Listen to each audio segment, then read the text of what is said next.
একটা মসজিদের 90% মসজিদ হচ্ছে আপনার অবৈধ জায়গায় দখল করে বানানো। তিনি বলেছেন যে 90% মসজিদগুলি অবৈধ জায়গায়। আমরা বলতে চাই মসজিদগুলি অবৈধ জায়গায় নয়, মসজিদগুলি বৈধ জায়গায়। ঠিক আছে, তুমি যে বলেছো মসজিদ অবৈধ জায়গায়, আমরা বলতে চাই তোমার জন্ম হয়েছে অবৈধ জায়গায়। কথা বলেন না কেন? বৈধ মায়ের বৈধ সন্তান মসজিদের জায়গা নিয়ে আর মসজিদকে নিয়ে বাজে ইঙ্গিত করতে পারে না।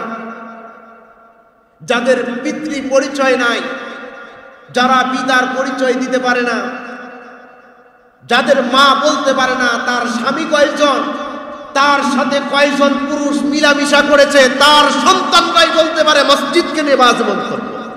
একজন মহিলা মাথায় নাই কাপড়, মুখে কোনো পর্দা নাই, গায়ে গেঞ্জি দিয়া মসজিদের জায়গা নিয়ে বাজে মন্তব্য করে কথা বলে, আর বলে যে 90% যা মসজিদগুলি অবৈধ জায়গায়।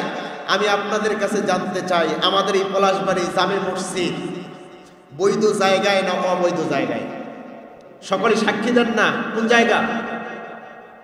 বৈধ জায়গায় মসজিদ হয়, অবৈধ জায়গায় মসজিদ হয় না। অবৈধ জায়গায় যেটা হয় সেটা হচ্ছে মদের আড্ডা হয়, জেনার আড্ডা হয়, জুয়ার আড্ডা হয়, ধর্ষণের আড্ডা হয়, অন্যায়ের আড্ডা হয়, দুর্নীতির আড্ডা হয়, এমনকি ঘুষ আর সুদের আড্ডা হয়। কথা বলেন না কেন?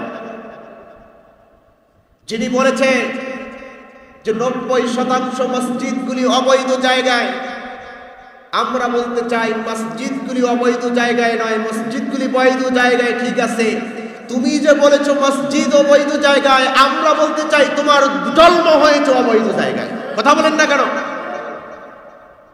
বৈধ মায়ের বৈধ সন্তান মসজিদের জায়গা নিয়ে আর মসজিদকে নিয়ে বাজে ইঙ্গিত করতে পারে না।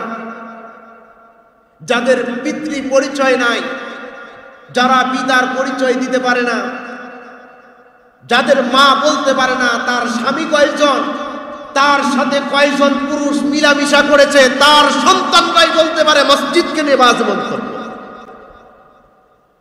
এজন্য আমরা বলতে চাই মসজিদের জায়গা নিয়ে আর মসজিদকে নিয়ে বাজে ইঙ্গিত করিয়েন না। মুসলমানের আগে, নামের আগে মুহাম্মদ আর মুহাম্মদ লিখলেই মুসলমান হওয়া যায় না। আল্লাহ রাব্বুল আলামিন জানাই দিয়েছেন, আইয়ুহান নাবিয়্যু জাহিদিল কুফার ওয়াল মুনাফিকিনা ওয়াগলুজ আলাইহিম।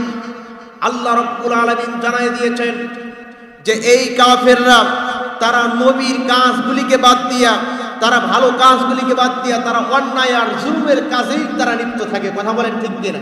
এটা হচ্ছে মুনাফিকের স্বভাব। মুনাফিকের স্বভাব অন্যায়ের সাথে থাকা, জুলুমের সাথে থাকা।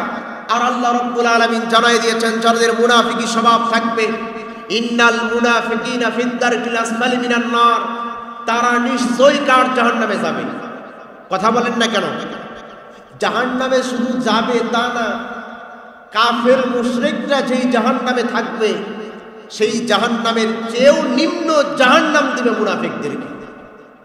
এজন্য মুসলমানের সাইনবোর্ড নিয়ে মসজিদের বিরুদ্ধে কথা বলতে গেলে হিসাব করে বলা লাগবে। কথা বলেন, কথা ঠিক কিনা?